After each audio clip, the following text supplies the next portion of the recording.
Hello friends, welcome to my YouTube channel. आप सभी लोगों का स्वागत है। हम कर रहे हैं chapter current electricity.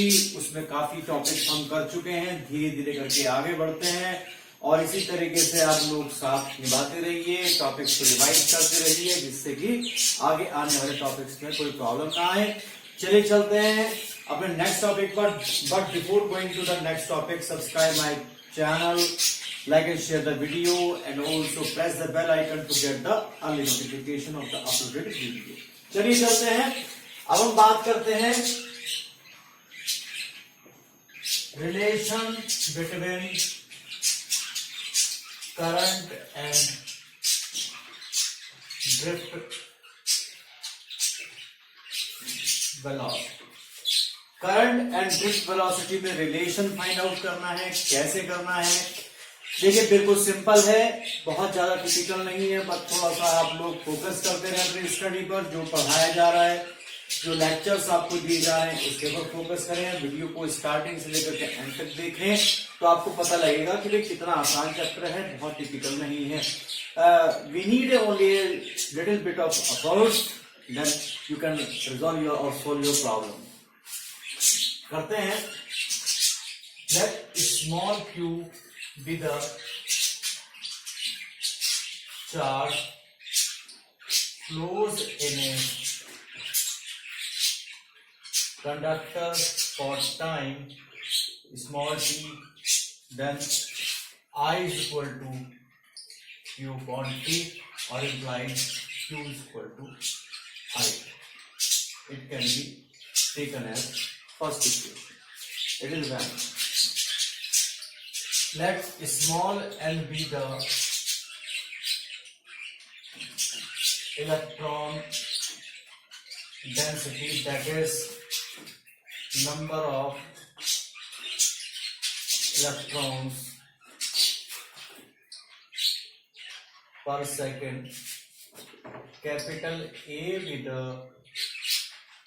area of cross section, small l be the length,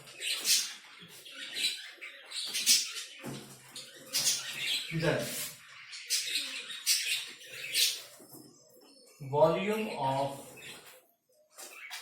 conductor per meter, electron. This is A multiplied by M. A multiplied by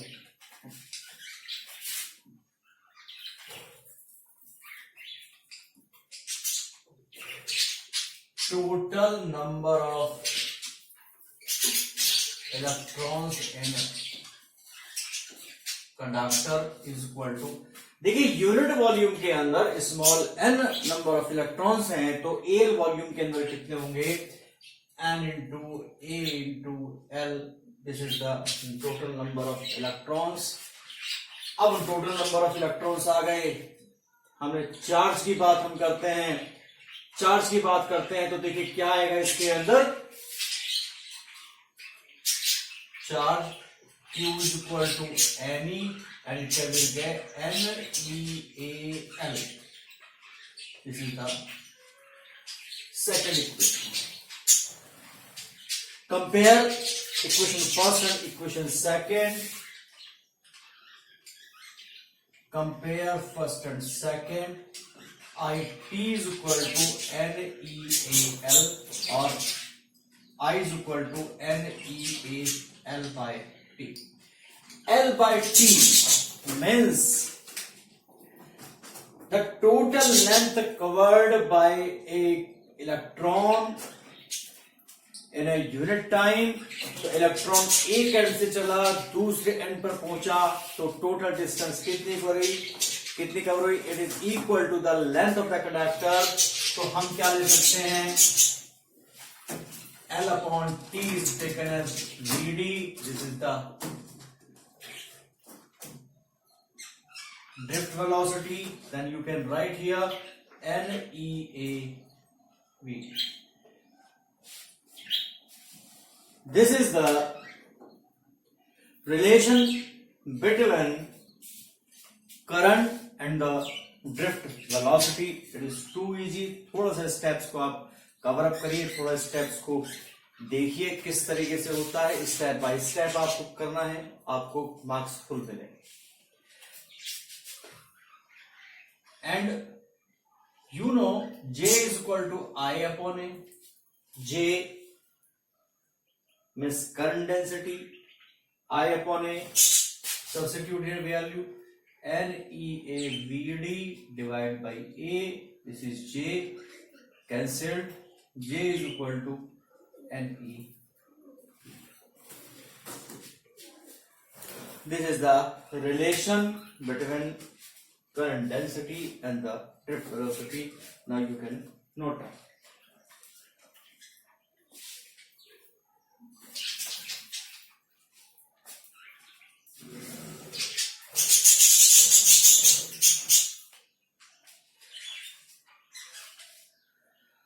Now, the next topic is resistance. Before going to Ohm's law, we must know what is resistance. How will you define resistance? Everyone knows what is resistance. Resistance.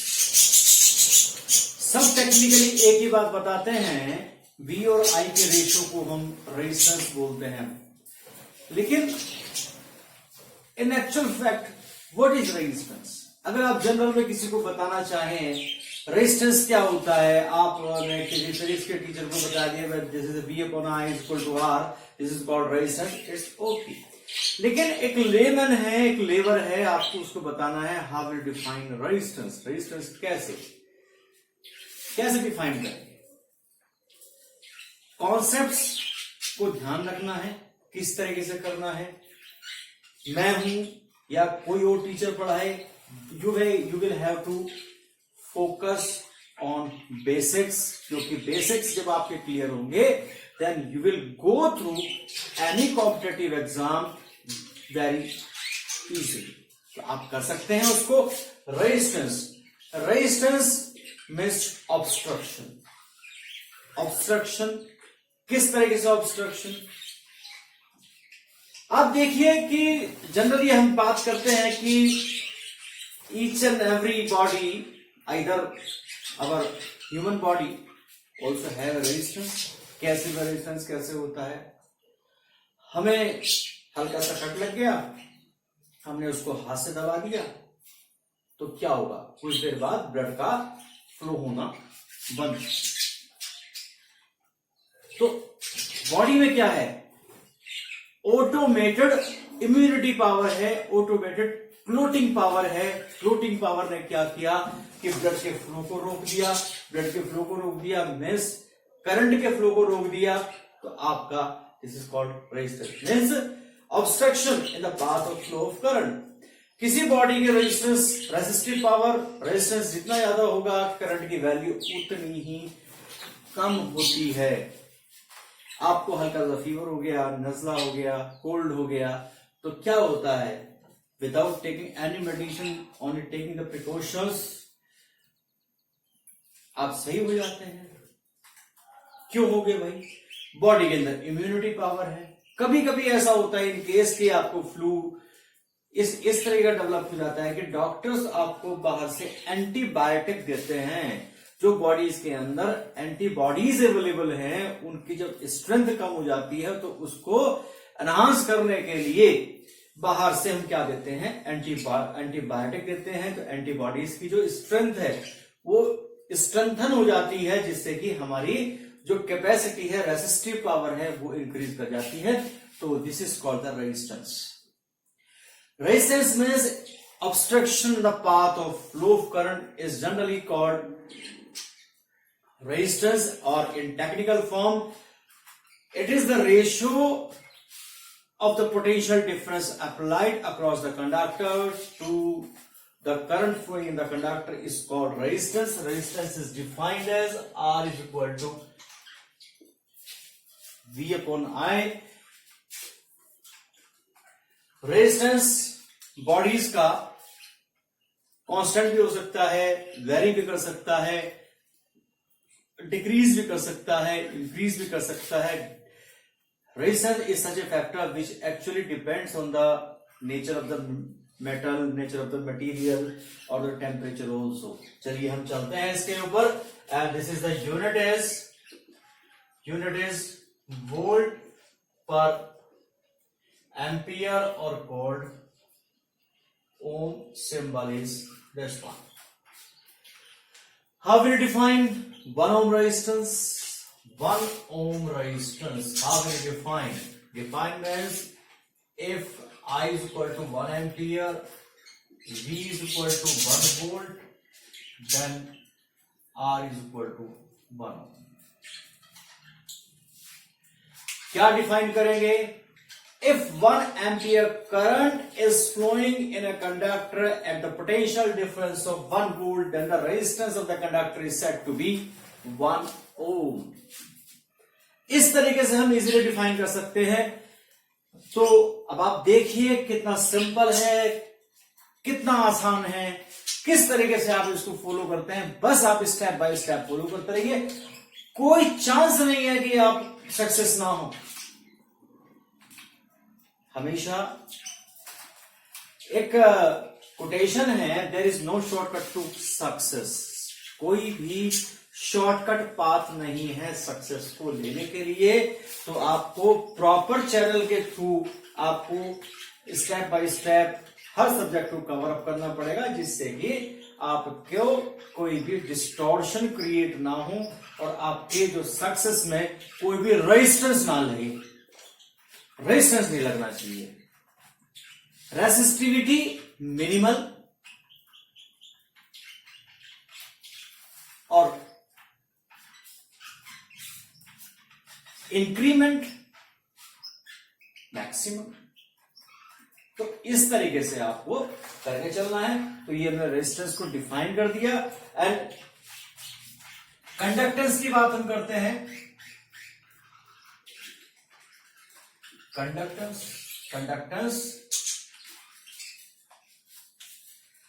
Conductance जिस conductor का resistance ज्यादा होता है उसका conductance कम होता है, जिसका resistance कम होता है उसका कंडक्टेंस ज्यादा होता है। तो इस तरीके से conductance is denoted by G। The conductance of a conductor is defined as the inverse of the resistance of the conductor. जितना रेसिप्रोकल है तो यूनिट इज ओम इनवर्स और MHO। इस तरीके से हम इसको डिफाइन कर सकते हैं। तो हमने ये टॉपिक्स डिफाइन करे, धीरे धीरे करके हम आगे बढ़ रहे हैं। तो प्रमोशन है चैप्टर्स का, टॉपिक्स का प्रमोशन है। अब हम जो आगे टॉपिक पर बढ़ेंगे, सबसे पहले हम बात करते हैं ओम्स लॉ की, किस कंडीशन में अप्लाई होता है। ओम्स लॉ बेसिकली है क्या?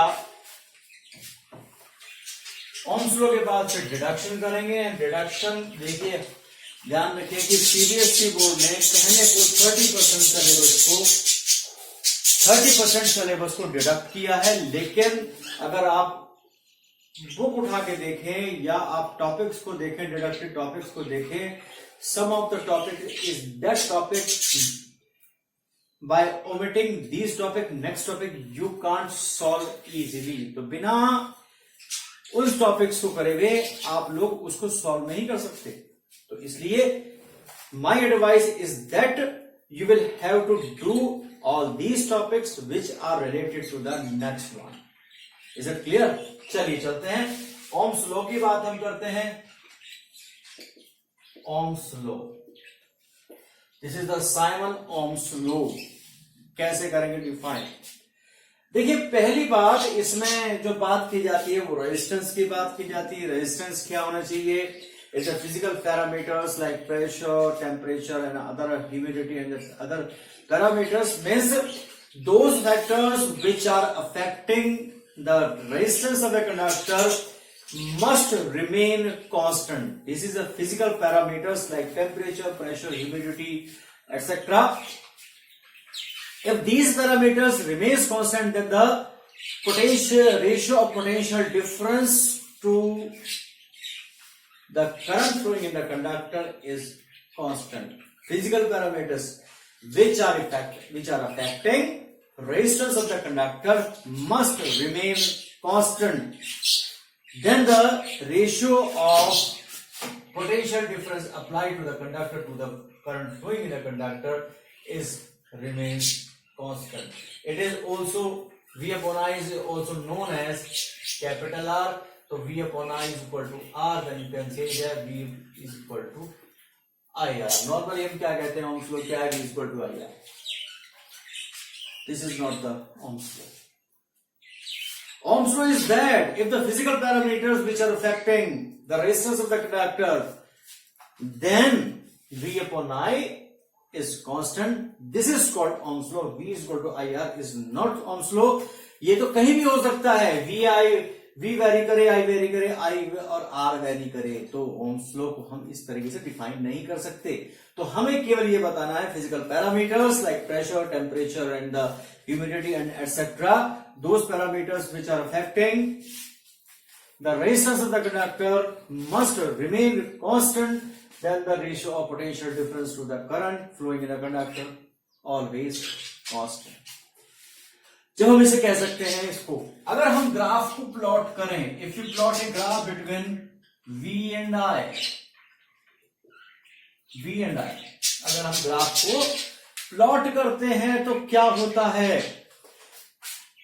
In case physical parameters remains constant, then we get a straight line making a certain angle with the x-axis. This straight line must start with origin. Means जहां potential 0 हो, then the current also 0. जहां potential बढ़ता जाए उसके accordingly हमारा जो current है वो भी चेंज होती जानी चाहिए. तो जब जाकर के हम क्या कह सकते हैं? मीन्स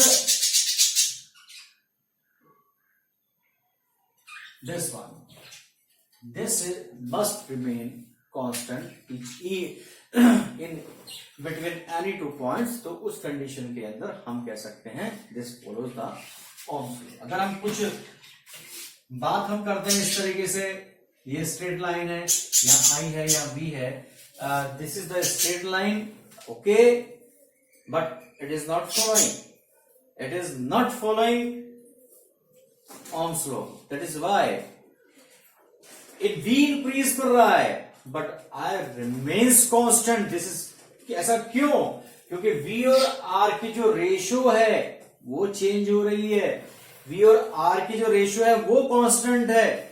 मीन्स V के साथ R की वैल्यू भी चेंज हो रही है, तो उस कंडीशन में I की वैल्यू कांस्टेंट होगी. This is not Ohm's law. Ohm's law में रेजिस्टेंस कांस्टेंट होना चाहिए, इसके अलावा कुछ भी कांस्टेंट ना हो. अगर हम बात करते हैं, इसकी बात हम करते हैं, इसकी बात करते हैं ना, इनमें से कोई से भी Ohm's law नहीं है. Ohm's law के लिए केवल एक ही कंडीशन है कि जो स्ट्रेट लाइन आए, it must start with origin. The straight line should not be parallel to any axis. ना तो V के एक्सिस के पैरेलल होनी चाहिए, ना I एक्सिस के पैरेलल होनी चाहिए. Then the called Ohm's law. मैं उम्मीद करता हूं आप लोगों को ये टॉपिक क्लियर हुआ होगा. अब हम नेक्स्ट वीडियो में नेक्स्ट टॉपिक को लेके चले, deduction of Ohm's law on the basis of drift velocity of free electron model. कुछ और टॉपिक्स होंगे, रेसिस्टिविटी, कंडक्टिविटी के बारे में बात करेंगे. तो नेक्स्ट टॉपिक को नेक्स्ट वीडियो में लेके चलेंगे. वीडियो कैसी लगी इस बात को जरूर बताएं, प्रॉब्लम नहीं आए इसलिए वीडियो को स्टार्टिंग से लेकर एंड तक देखिए, मेरे साथ बने रहिए. नेक्स्ट टॉपिक के साथ नेक्स्ट वीडियो में मिलेंगे. जितने हम नेक्स्ट टॉपिक में आए इससे पहले आप लोग पीछे के टॉपिक को, इस टॉपिक को रिवाइज कर लें और नेक्स्ट टॉपिक में मिलेंगे. खुश रहिए, हंसते रहिए, मुस्कुराते रहिए. Thank you for watching.